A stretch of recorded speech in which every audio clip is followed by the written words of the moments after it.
Xtreme Everest 2 is building on our previous experiment, and what we're looking at is the staged descent to altitude as the air gets thinner and thinner, trying to understand how humans adapt to the low levels of oxygen that we're experiencing at altitude.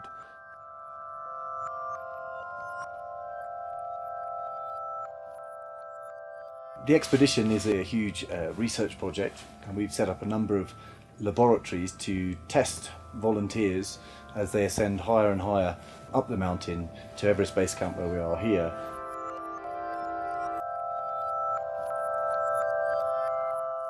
When we were here initially, the temperatures at night were dropping to almost -30, which is quite difficult to sleep in.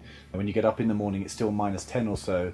The investigator team is very cold, as is all the equipment. So it's a hard life. Not only is it an absolutely brutal environment, you're pushing towards the so-called death zone. It's very, very hard to live there, both from the oxygen availability and the temperature. You're living in tents on broken ground and moving ice. So absolute heroes of this whole endeavour, alongside the volunteers who are being tested, are the researchers who live there for 3 months. This place is nuts.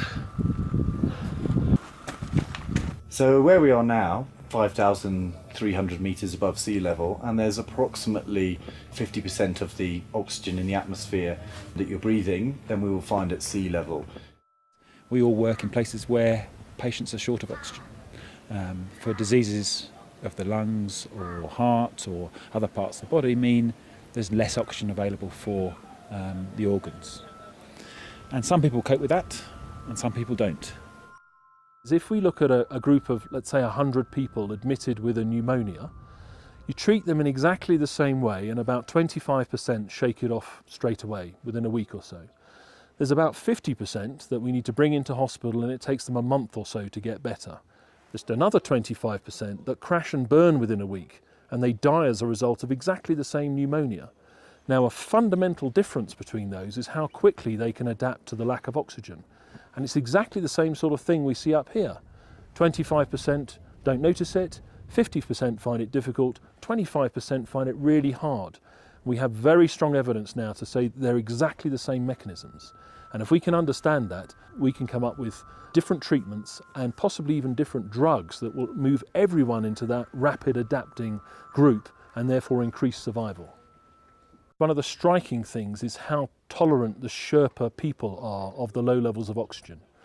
You look at them, they don't look like incredibly physically fit athletes, but when you see their performance, their ability to carry high loads, their ability to work when we're suffering, even when we're acclimatized, it makes you ask the question, why are they so different? Now, there's been numerous experiments in the past done on the Sherpas, and classical physiology tells us that they are no different. But now we have questions that couldn't be asked before.